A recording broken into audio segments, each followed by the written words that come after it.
Hi everyone, this is chapter 7, 7.1 we're going to go through today. It gets into solving algebraic equations.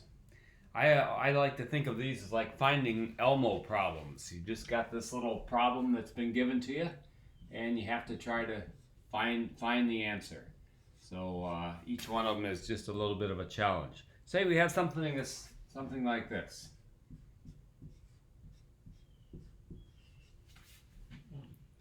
5x plus 7 is equal to 12. What makes that true? You might be able to play around with it and start putting in some values for x to see once what particular value of x makes that true. But as they get more complicated, you have to go through a couple little steps in order to get it. So like looking at this one, I say, well, let's see.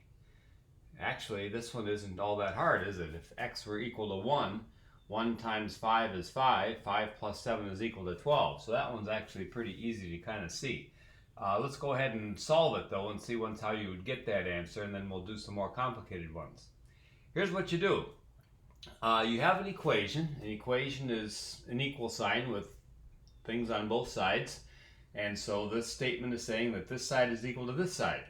And whenever you have one side is equal to another, just like if you have a couple pile of bricks, if they have the same number of bricks on each side, you can remove 3 bricks from both sides and they'll still be the same number. As long as whatever you do to one side you do to the other, things will remain the same. So that's kind of the idea. So here, in order to find out what x is, we want to try to isolate the x. Get the x all by itself, get everything else on the other side, on the right-hand side. So the first thing to do then is to subtract 7 from both sides. If we subtract 7, then we'll end up with 5x is equal to 5. And then, to get the x all by itself, we need to divide both sides by 5. If we do that, then we'll get x is equal to 1. So there you go. So that one is one you could do without going through those steps, but the steps kind of reassure you that you've done it correctly. So there's that one. Let's find one that's a little more interesting. These are from the textbook. I like the ones that the author has. So if you want to, you can review these by reading through the text.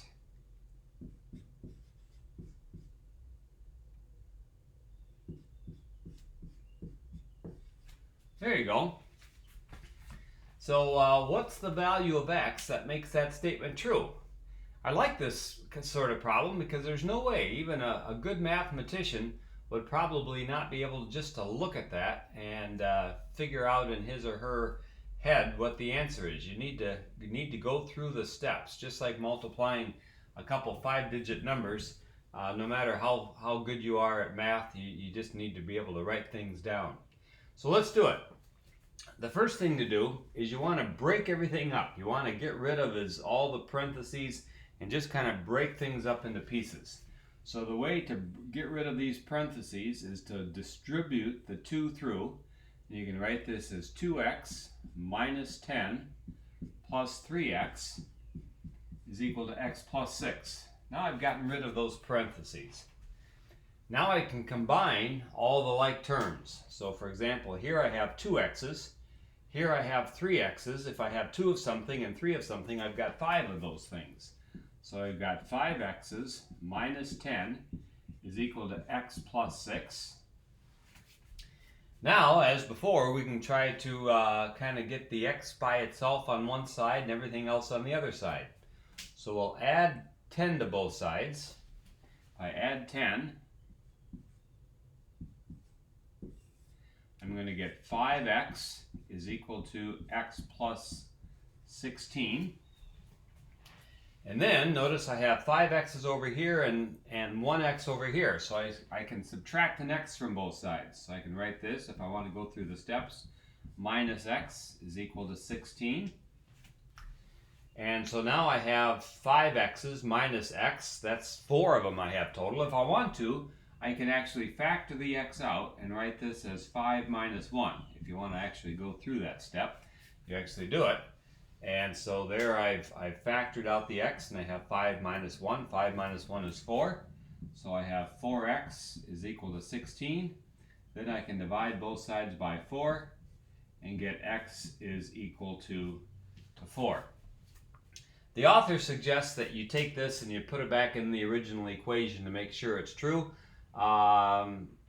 Typically you don't have to do that. It's always good to do it just to make sure you've done things right. But the point is, typically if you've done everything correctly, that's the answer. There you have it. Okay, so that's that one. Let's do another one. And this is, again, another one from the text, which I think the authors made a good choice. So I'll just do the same problem. Suppose you have this thing, x plus 7 over 6 plus 2x minus 8 over 2 is equal to negative 4. Okay? Again, way too complicated for the normal mortal to be able to just see the answer. Especially if the answer ends up being something other than just a nice number like 1, 2, 3, or 4. If it ends up being 3.125, that would be awfully hard to find.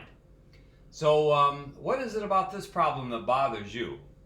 I don't like it because of those denominators. I just assume the world not have denominators because they make things more complicated looking, and also they pull this stuff together. They tie it together. These two things are both divided by 2. This is both divided by 6. And as I say, you want to break things apart. You want them to be independent of each other, broken apart from each other, so that you can piece them back the way you want. So the easiest way to get rid of all those denominators is just to multiply this whole equation by 6. And if we do that, then that gets rid of everything. 6 divided by 6 gives you 1, and so you just end up with an x plus 7 here. 6 divided by 2 is 3, so this ends up giving me 3 times the quantity, 2x minus 8. And then over here I have 6 times negative 4 is negative 24. So there I've successfully gotten rid of the denominators, which makes things much easier looking. And now let's go ahead and get rid of these parentheses as well. These I didn't really even need. In order to get rid of these parentheses, which again allows me to break things apart, I'm going to distribute this through and get 6x minus 24. And that's equal to minus 24. And now, let's see, I have 1x here and 6 x's. That gives me 7x here. I also have 7 minus 24 is going to be a negative 17 on this side. Is that right? I believe so. And let me just do that. Yeah, that's right. And now if I add 17 to both sides, I get 7x is equal to negative 24 plus 17. And negative 24 plus 17 is negative 7. So that gives me that. And now I can divide both sides by 7. And we end up with x is equal to negative 7 over 7 is negative 1. So there you go again. Nothing I would have guessed at by just looking at this. And again, if you want to check it, you can put a negative 1 in here. Negative 1 plus 7 is 6. 6 over 6 is 1. If I put a negative 1 in here, I'm going to get negative 2 minus 8 is negative 10. Negative 10 over 2 is negative 5. So this whole side together gives me a negative 4, and sure enough, this side is also negative 4. So yep, that's correct. Okay, very good. The author then spends a little time giving 3 different kinds of statements. He calls them conditional, identity, and contradiction. And I like what the author did, but I'm going to do something a little different. I'm going to go backwards. I'm going to go backwards. Say you start with, this is going to be conditional.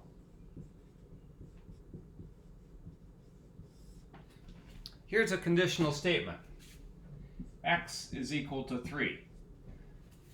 When is that true?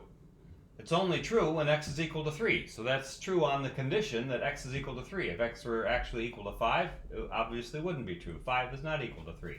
So that's saying that this is true on the condition that x is equal to 3. So if you have that, you can play around with it. Let's start with that. Let's say that that's our answer, and now we wanted to make a math problem for a class to solve. Okay, so I start with that. I'm going to multiply both sides by 2 and get this. And then I'll maybe subtract 5 from both sides. And so I'll get 2x minus 5 is equal to what? 6 minus 5. 6 minus 5 is 1. Then I could add another x to both sides. If I add an x to both sides, I'm going to get 3x minus 5 equals x plus 1. Agreed? And then we could, let's play with this side a little bit. Let's write this as 3x minus 3 minus 2 is equal to x plus 1.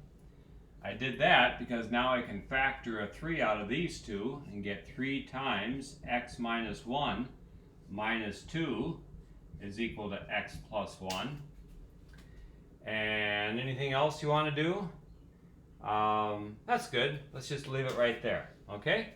So there's a statement right there. That's the kind of thing that the author had in the book, and now we have to go backwards and try to figure out what the answer is. We already know what the answer is. It's this.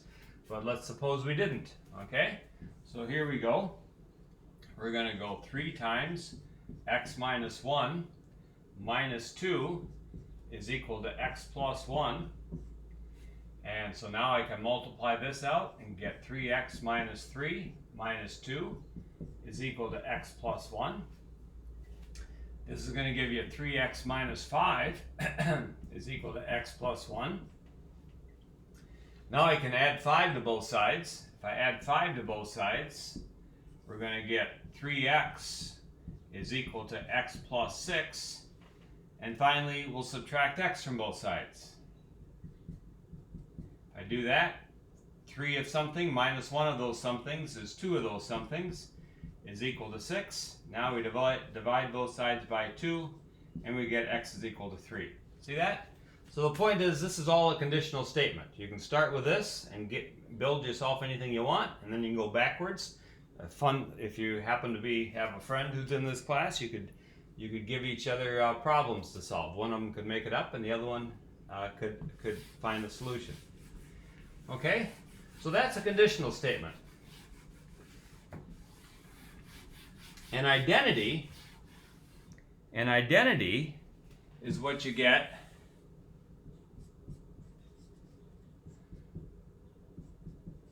when the thing has got to be true. 3 is equal to 3. No condition there. It's always true. That's always true. I guess that's kind of a simple identity. 3 is equal to 3. Don't go around telling people that. They're going to think you're kind of crazy. But that's an identity. But now we can play with that if we want to. You can add 2x to both sides. Let's make it 3x to both sides. And let's go ahead and factor a 3 out of this. Oops. Yeah, that's fine. I needed a 3x over here as well. 3x to both sides. Now we'll factor a 3 out of this one, and left with x plus 1 is equal to 3 plus 3x. And now I can maybe add 5 to both sides. 3 times x plus 1 plus 5 is equal to 8 plus 3x. There, something like that. And so there you start with this one. What happens if we start with this one and we go backwards? What are we going to get? Let's see once what happens. I think I have more space down here. So what would happen if we solve it? What happens if we solve it? We're going to end up with 3x plus 3 plus 5 is equal to 8 plus 3x. And then you can subtract 3x from both sides. and you get 3 plus 5 is equal to 8, and then you get 8 is equal to 8. There's your identity. I guess you could subtract 8 from both sides and get 0 equal to 0, but notice that that's always the case. Okay, so that's an identity. So the point is, this is true for any value of x. Any value of x you put in there, it's going to make that statement true. Okay? Because the x's just fall out. Finally, if I started with not an identity, but something which is always wrong, then you have what's called a contradiction.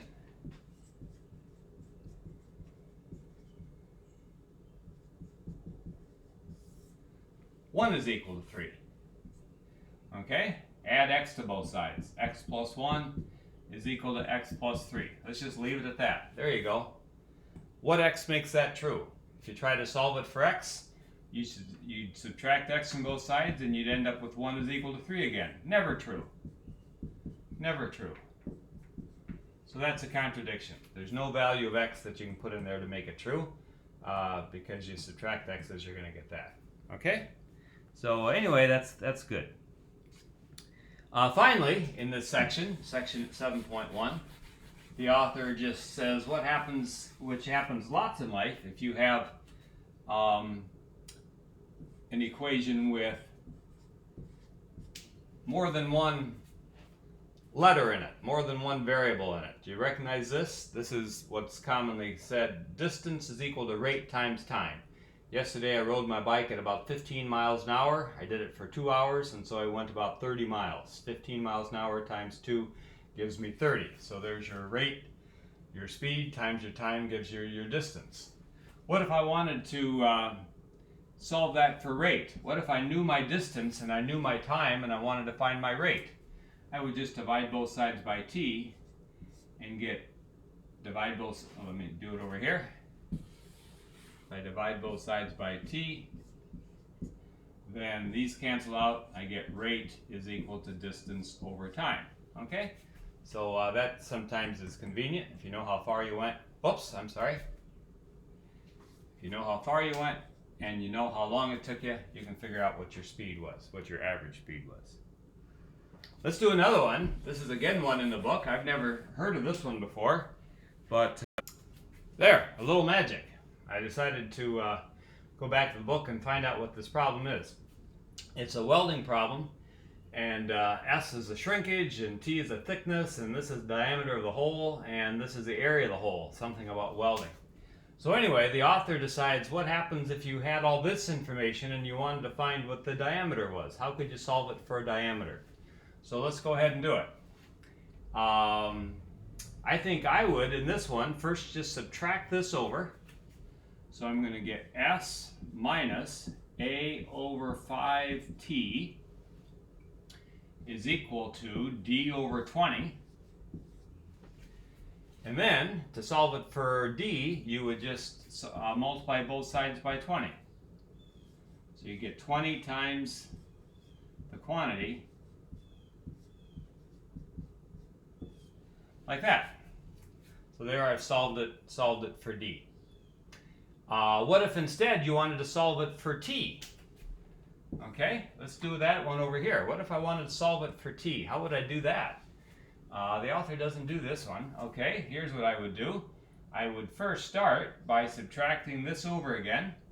S minus D over 20 is equal to A over 5T. Agreed? And now I can multiply both sides by 5T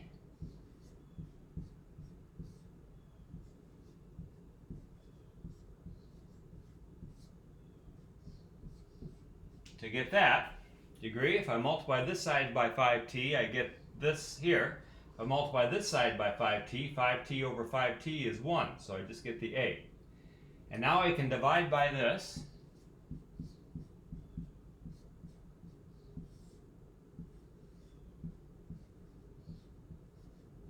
Like so. And then finally, I can divide both sides by 5. So I get T is equal to 1/5 times the quantity A over S minus D over 20. There you go right there.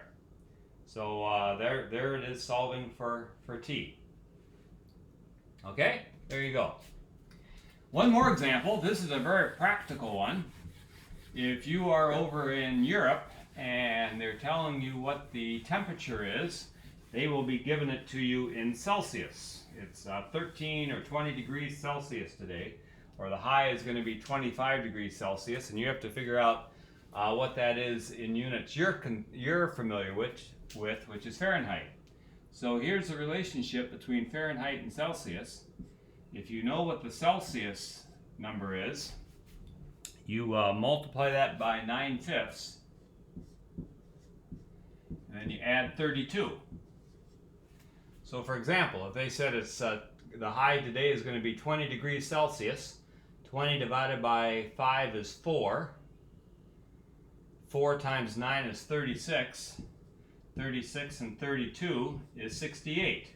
So 20 degrees Celsius gives you 68 degrees Fahrenheit. Okay, so then you have a sense of what you should be wearing. On the other hand, what if someone from Europe came over to the United States and they heard it was going to get up to 80 degrees Fahrenheit today? Then they'd kind of want to know, well, how warm is that in units that I'm familiar with, in units of Celsius? So they'd want to solve it for Celsius. So let's do it. Let's first subtract 32 from both sides.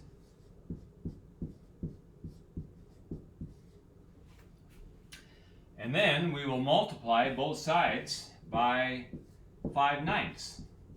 If you multiply by 5/9, those cancel, and I end up with